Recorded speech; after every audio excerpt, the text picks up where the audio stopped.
Okay, now I'm going to inspect the exterior of the vehicle.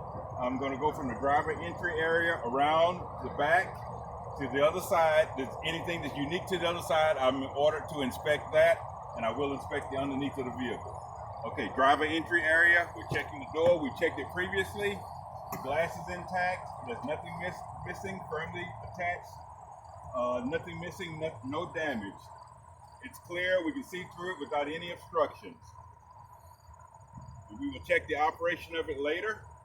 The door opens smoothly, the handle operates correctly, and all the hinges are firmly attached. There's no missing pieces, no damage. We're checking our fuel filler door. It operates smoothly. The door has to be open before you can access this. Once you open the door, you can access the filler door and check for the fuel cap. The fuel cap should be present. This one has a pass-through, so it doesn't have a conventional fuel cap. So it has a pass-through, which is fine. Okay, once you've located your fuel filler, you want to look underneath for the fuel tank. There's a fuel tank right underneath here. Be sure that it has no damage. It's firmly attached, no missing pieces, no damage, and the protective layer, the protective cage is in place. Okay. And then there's no leaks to our fuel tank here.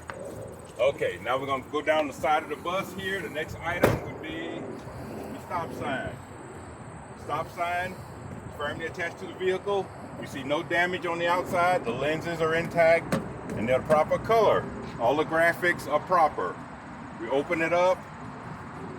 It's properly attached. The hinges are firmly attached to the vehicle. We have lenses, the inside lenses firmly attached, proper color. Graphics are legible. Okay, we will check the operation of that later on. Okay, I'm going to take a look underneath.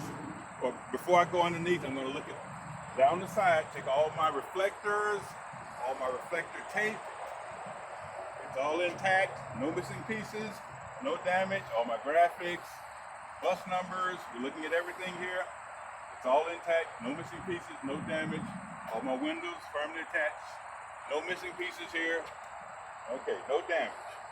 All right. Now we're going to look underneath here. A few things we're looking for. We're looking for the exhaust system.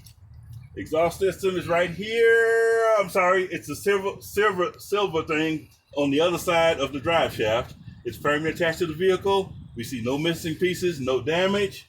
We're looking for holes in our exhaust, indicating by black soot or something like that. We see no holes, firmly attached, no missing pieces, no damage, no leaks. Okay, now we're looking at the drive shaft.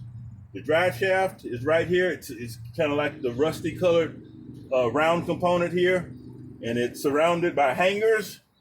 The hangers are firmly attached, no missing pieces, no damage. The drive shaft, firmly attached to our vehicle. There's no missing pieces. We don't see any damage to it. We're looking at the coupling where the drive shaft connects to the differential. There should be no foreign objects caught in the coupling area there. Okay, now we work our way on back. We see leaf springs.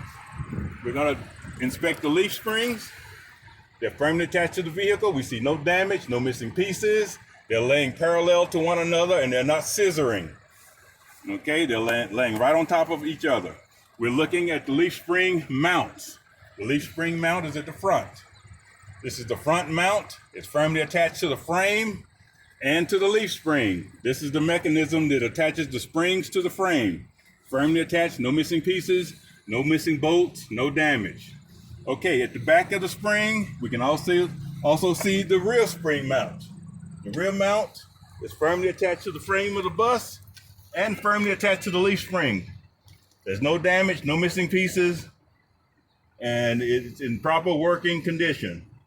Okay, now we can come over and look at, we have dual tires in the back of this vehicle. So we want to feel between the spacing in the tires. To be sure it's proper, there's no foreign objects caught between the wheels. Check the interior tire and the exterior tire the same way. We're looking for abrasions, bulges, and cuts, ICDs, inflation, condition, and the depth of the tread. The same way we did it in the front, we'll do it in the rear. Okay, we want to be sure the depth of the tread is at least 2 30-seconds. You're allowed 4 30 seconds in the front, 2 30 seconds in the back. Be sure it's evenly worn across both tires.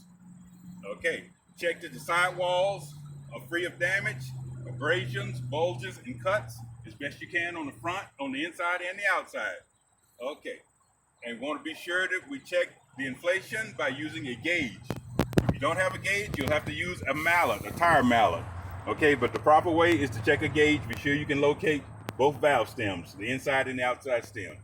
Okay, come down and check the rim. Be sure the rim meets the tire properly, the bead is not broken, and the rim is not bent, not broken, not missing any pieces, and does not have any illegal repairs done to it.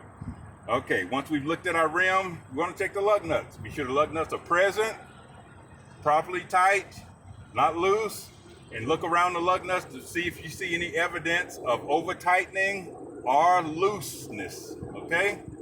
All right, once we've done that, you look for spider cracking or you look for shininess or rustiness behind your lug nuts, indicating there might be something wrong with your lug nuts. Okay, everything's firmly attached, no missing pieces, no damage. Check your hub seal in the middle.